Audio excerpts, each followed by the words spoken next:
We lay down our weapons just to seek a little rest, dampened our conscience against the warnings of the times.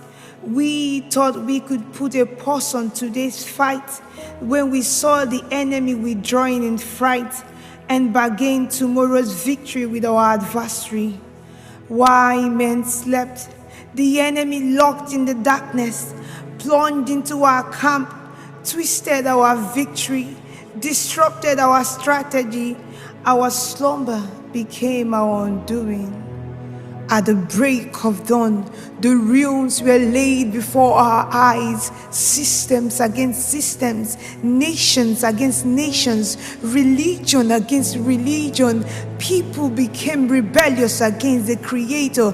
Lies were sold under the disguise of truth. Hearts broken and scarred with many hearts.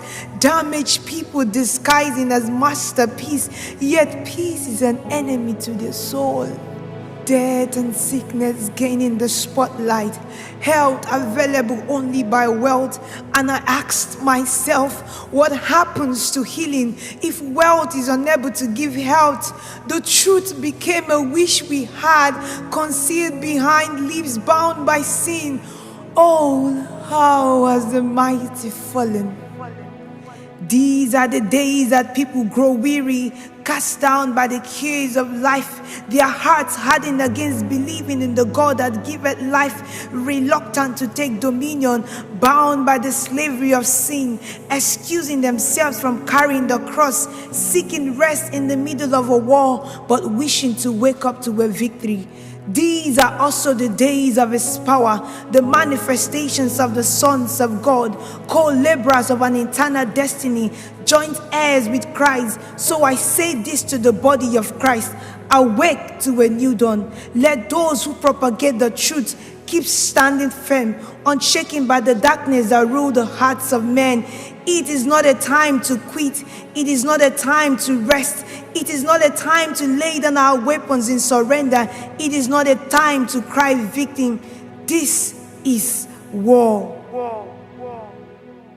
It is time to arise and take our weapons of warfare, even with the eyes of uncertainty, not as mere mortals armed with triggers and bullets, crippled by fear, shooting aimlessly, consumed in self, fighting for their lives rather than contending for the glorious prize, the prize of a higher call.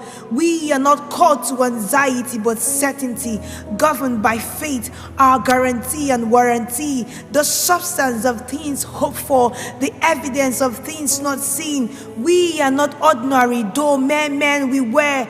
We are spiritual beings having a physical experience on earth.